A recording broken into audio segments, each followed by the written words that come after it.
రోడ్లో జరిగిన ఓ యాక్సిడెంట్ ఒక కుటుంబాన్ని చిదిమేసింది. ఆదివారం రాత్రి ధర్మారావు అనే కౌలు రైతు మార్కెట్ యార్డ్లో పంట అమ్మిన డబ్బులతో ఇంటికి తిరిగి వస్తుండగా గుర్తు తెలియని వాహనం ఢీకొట్టడంతో చనిపోయాడు. కౌలు వ్యవసాయం తప్ప వేరే ఆధారం లేని ఆ రైతు కుటుంబం రోడ్డున పడింది.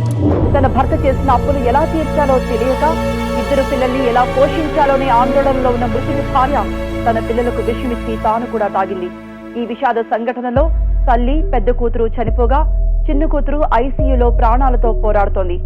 ఇప్పటికే 2 రోజులుగా మృతదేహాలు మార్చిరీలో ఉండటంతో కోమాలో ఉన్న ఆ పాపను కోర్టు పర్మిషన్ తో 1 నిమిషం పాటు స్పృహలోకి తీసుకొచ్చి కుటుంబ సభ్యుల డెడ్ బాడీలను ఆఖరిసారిగా చూపించడానికి వైద్యులు అంతా సిద్ధం చేస్తున్నారు. ఈ పరిస్థితిలో ఆ పాప తన తల్లిదండ్రుల శవాన్ని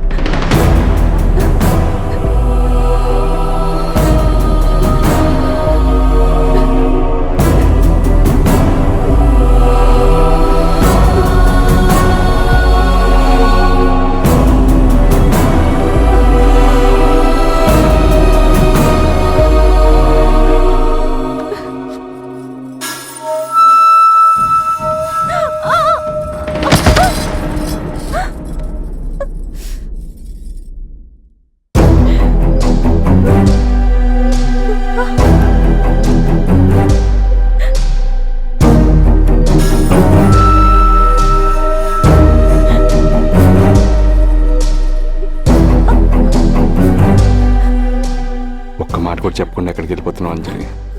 దా లోపలికి వెళ్తాం.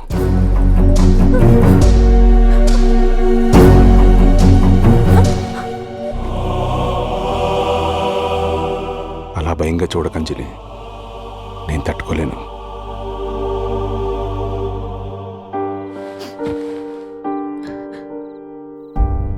పోలీస్ స్టేషన్ కంప్లైంట్ ఇవ్వడానికి వెళ్తున్నావుగా, ఓపిక ఉండాలిగా.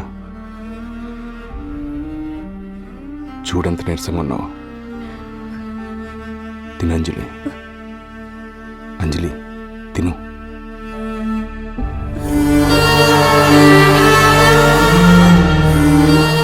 నేను సరెండర్ అవడమే కానీ నీకు కావాల్సింది.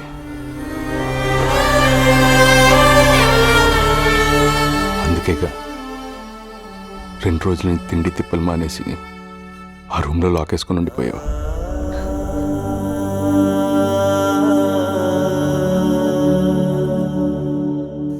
నేను క్రిమినల్ కాదు అంజలి, క్రియేటర్ని.